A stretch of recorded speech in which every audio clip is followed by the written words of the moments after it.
You're listening to Centered and Sent, a podcast of Impact Church, encouraging disciples of Jesus to center their lives on the gospel and to be sent with a kingdom purpose. Pastor Terry, good to see you today, man. Hey, Brendan, how's it going? It's going good, man. We are having a blast. We've been talking all afternoon about marriage, and I know both of us is something we certainly benefit from, right. Both being married. Actually, did you know this? Did you know that we literally got married a week apart from each other? That's how I remember my wedding anniversary, man. I just look at you and just text me, and I'm like, yeah. I'm waiting on you because yours was the week before. So I had to be first. Literally, before we really even knew each other, we got married in the same church at like literally 7 days apart. Yeah. I remember that. Crazy. Well, one of the things that I wanted us to chat about today is something that often get a lot of questions about, which is what is premarital counseling? Is premarital counseling necessary? Why do we have to do it? Do we have to do it?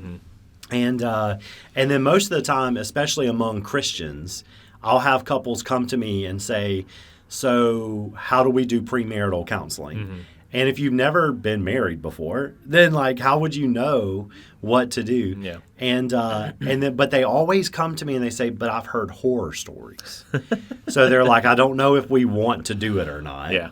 And so there's all of these things about it. So why don't you start off just telling us like, what is premarital counseling? Yeah, I mean, hey, that's a great question, and I really am proud of any couple that seeks after or even asks questions about premarital counseling, because it shows that you actually do care about your future marriage. And premarital counseling is pretty much just that.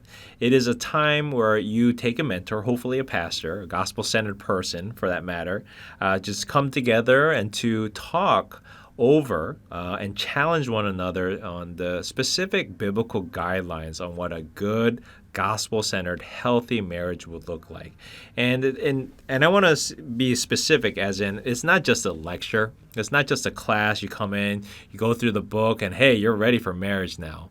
But it is actually the good ones anyway. It's just a time together where you will just touch upon and visit certain aspects in your life as an individual, but as eventual married people, that will affect your marriage in the future. Just so you know, and that includes stuff like money, children, family, sex, even just things that may seem kind of uncomfortable to talk about.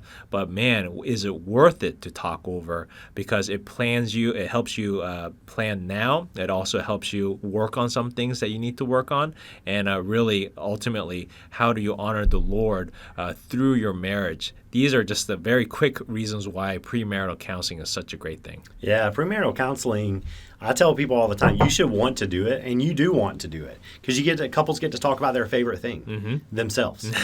And you get to totally be infatuated with yourselves. Yep. And so it's really good.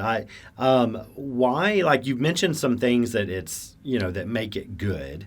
Some things you get to talk about, but like biblically, obviously in the Bible, we don't see that it's mandated that you do premarital counseling. So why is it good or really helpful for couples to do this? Yeah. Well, Brendan, especially in this day and age where, we have a lot of assumptions on what is good and what is not good.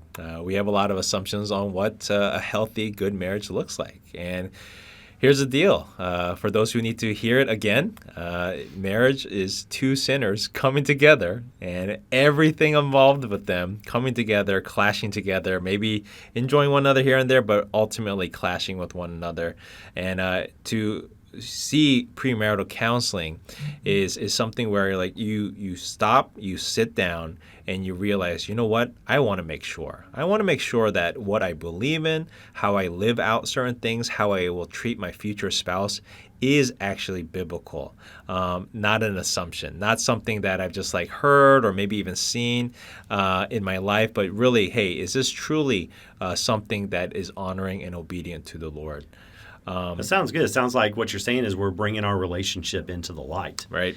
So, and we're inviting other counselors, godly people, into the relationship to help guide us and move us along. Yeah, and I think that should be a norm in just our Christian lives in general, wouldn't you say? I know. I mean, it's a high bar. Yeah, but I know you say that. I know, but I mean, you and I, in our ministries, we've met with a lot of people who've asked for guidance and whatnot, and I think we have continuously said, even in the dating process, the engagement process, and yes, even after marriage, stay in community. Just be in Christian community that will guide you, keep you accountable, protect you, encourage you. I mean, it's like it's a win-win. It's a win-win. It's a win-win.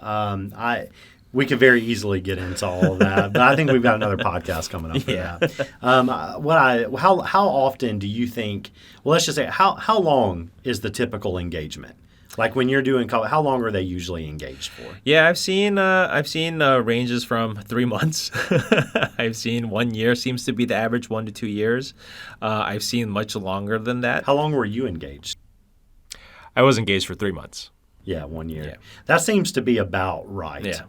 Yeah. So during that engagement period, how much time, percentage-wise, is the couple talking about their wedding day? Do you want the real answer, or you want the sarcastic answer? But what do you think? Yeah, I would say again, I was seen at least 6 months, sometimes even more so, depending on the size and the scope of the wedding itself. If it's a quick and small wedding, it's not too bad. But I've seen long ones, and unfortunately, I would say a good amount of it is focused on the wedding day, and they do tend to be distracted from the more important stuff, which is the relationship. Right. 50 to 60% of their time. I have no basis for that number, but I would say 50 to 60%, if you're engaged for a year, of your time is being spent on your wedding day. And then the month before the wedding, I'd say it's probably 90% of every conversation you have, every ounce of energy that you have together as a couple is focused on that wedding day. The problem is that wedding day is going to last totally maybe 3 or 4 hours. Yep. The ceremony, well, if we're doing it, maybe 40 minutes. All right. But then you've got 50 years of marriage, God willing more, to look forward to. And so it makes more sense to invest more into your marriage during that time than it does into your wedding day. Yeah, my math is terrible, but I mean, 4 hours out of 50 plus years. I mean, that's what percentage is that, you know? And yeah, you're right, Brendan. We should encourage churches as well as just couples to just make that emphasis. Hey, the ceremony really is one day, and not even just one day. It's just a few hours. Your marriage is worth more than that. Yeah, absolutely. So if someone's coming to you and they're seeking premarital counseling, let's say they just got engaged and it's been a few weeks, and now the excitement is starting to come down back to earth, and they say, oh, we better get an officiant. We better talk to our pastor. So they come and they talk to you, and your first thing you tell them, my first requirement is you're going to go through premarital counseling. That's right. And they agree to do that. What kind of commitment are they agreeing to? Is this a 3 weeks? Is this a 3 months? If they're only going to be engaged for 3 months, can you how typically long does this take? Yeah, Brendan, I got to confess, as I get older and I have less time more and more each day, I've been just using a lot of tools and resources, which are good stuff that are out there to just go through, because it does have a very good standardized structure, and some of the things that we should talk about, cover over, and whatnot. The answer to that, it actually does vary because some couples, I will say, are at a place where they, as individuals, are mature enough. They have seen it. They've lived through the community. They've been mentored. And so they are actually pretty far ahead. And so even in that, the counseling session can take 3 months at most. And that's even with just like once every 2 weeks or so. You walk through it. They've shown examples of it. They have actual concrete examples of that maturity in their life. For others, and it's not to say that they're worse off or that they shouldn't deserve to be married or whatnot, but there are certain couples that do need to work on certain things. There might be some traumas that they have gone through as individuals that will affect how they will be married and how they'll interact in their marriage. There are some people that just need to, in short, mature or grow up in certain life skills that, again, will impact the marriage and how you guys work together, your conflicts, what causes conflicts. So it can vary. I've seen short ones from 3 months to, again, even up to a year, because there's a lot of time. But it's just like you're going through it. You're trying to visit pretty much the main aspects of life. And how when you guys are two becoming one, and you're going to be literally living life together, not just in a money sense, not just you're living in the same building, but you are literally sharing a life together, and that other person is who you're going to be, is part of you now. Those are the things that I want to cover, and really just make sure that they're in a good spot, growing in that, recognize that it's a continuous growing process for them. Yeah, what I hear you say is we do it till it's done. Yeah, right? And usually, you know what? Some couples, and this might be another podcast episode, but I think couples just need to know that just because you're married, just because the ceremony is over, doesn't mean the work is done. Wow, that's so true. It's just begun, and that's an ongoing, lifelong learning process. Yeah, no doubt. Well, I thought we could just kind of go through a lot of couples that come to me and they want to do premarital counseling. They know they should do it. They're not sure what it is. Mm-hmm. They've just heard about it. It's almost like an initiation into a club or something. And so they don't really know what they're getting themselves into. So I thought we could kind of go through, and if you were thinking about it, what would a premarital counseling session look like? Yeah. So I'll tell you from my perspective, because every pastor does it differently, and we tailor it different for every couple. We really pour our hearts into it. We don't just pull out a file and then take you through a program and then you're done. It really is shepherding each individual couple. So for me, I always start and I say, well, you're guaranteed 4 sessions. So one session that we're going to get to know each other, if we don't already. If we already know each other, we can skip that. Then you're guaranteed 3 sessions where we're going to talk about the 3 hot buttons, right? Money, kids, and sex. And we're going to do that. What typically happens is those sessions, either couples ask for more time and they say, can we go through some more stuff? Or I discover some hot things that we say, well, we need to talk through that a little bit more. Let's have another session.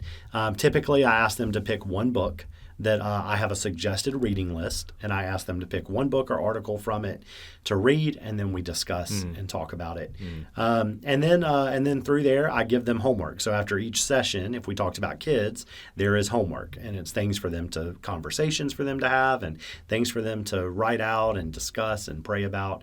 And then we always, of course, spend time praying together. So that's kind of a typical session. But I also ask them to make some commitments. So I don't know about what your kind of requirements are. Mine are that you can't be unequally yoked, meaning that you both have to be at the same level spiritually. That's right. So that doesn't even mean a Christian not marrying a non-Christian. Right. It means a mature Christian not marrying an immature Christian. That's right. But I don't immediately say no. I just say, well, let's start working toward it, because there's time. Maybe we could get this thing equally yoked. So none of that disqualifies you, but that is something. If I'm going to stand with you on your wedding day, I want to be biblical, and the Bible does say we need to be equally yoked. And then I take sexual integrity very seriously. So I ask them to refrain from sex outside of marriage until after their wedding day. And so I think that's an appropriate thing. It's obviously biblical. And so those are a couple of things that I ask for them, including cohabitating. So always even open up our guest room. And it's amazing how when they got to move out from each other's houses, when they're living together, how quickly the wedding date gets moved up. No more year-long engagement, baby. I think we can do this next month. Yeah. What about you? What's your premarital counseling? Well, Brandon, I feels like we read the same book or something like that, same guidelines, and everything that you said, pretty much I hold on to as well, and it's really good. I just want to bring up a point of after hearing what you just said, is that it just goes to show. Even in that process, it does reveal kind of the mentality of the couple. Is this something that truly that they want to do to honor the Lord, for one? And also, in addition to that, are they willing to realize and accept that, hey, it is possible that there's work to be done, right? It's like, yeah, you found the perfect mate. Maybe you find the perfect person. This is the person I want to marry. It's like, well, do you realize that there's still things to work on? And are you willing to work on? That's right. Because even that gives insight on what the marriage will actually be like. How do you deal with the problems or the issues that you need to work on? How will you resolve them right now, too? So with that said, I know, Brendan, you have this standard as well, because, again, even as you get to know them in the first initial meeting, I know this sounds so obvious, but in short, I asked them, hey, what's the purpose of marriage? Yeah, that's right. I just asked them, what is the foundation of your marriage? Is it for your happiness, your joy, or is it for the glory of God? And depending on how they answer that, I've had the privilege of really, if they say, we don't know, or, I don't know what you mean by it honors God. It's just like the best opportunity to share the gospel with them, share how marriage is a reflection of Christ loving the church. And it's really cool to have that opportunity because, again, this is not me trying to critique them or to show them like, oh, you're not a good Christian. But it's like, hey, some people just honestly don't know. And it is a discipleship opportunity for them from the get-go. And even that sets the tone like, hey, I am not going to be an officiant. I am going to be a pastor. Oh, yeah. The difference in an officiant and a pastor. There is a difference to that, yeah. So that's my goal, and I'm sure that's your goal too, is to show them again and again, over and over, as much as possible, even until the wedding ceremony itself, everybody involved, to say, this is all about Christ. This is all about Jesus. Let's make that clear from the get-go.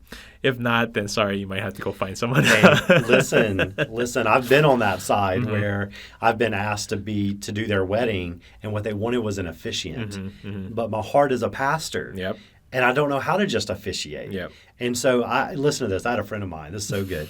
And he's a pastor. And he would actually, their last premarital counseling session, take their paperwork out for the state that they're in, and he would go ahead and sign their wedding certificates and put it in the mail.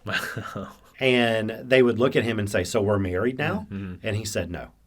I'm showing you how insignificant this piece of paper is by the state. That's good. That, yes, according to the state, you are married. But in God's eyes, we are going to stand and make a vow because God created marriage, not the state. That is good. Isn't that crazy? I'm stealing that one. That's good. I know. I can't wait to steal that. Hey, Pastor Terry, this has been a great conversation. Maybe there's some future podcasting to dive a little more deeply into this. But in short, guys, if you're thinking about premarital counseling, I would say don't even wait till you're engaged. You cannot start too soon of inviting godly community into your lives to help point you closer to Jesus. So thank you guys so much for joining us for this episode of our podcast. And Pastor Terry, thanks. Hey, thank you very much.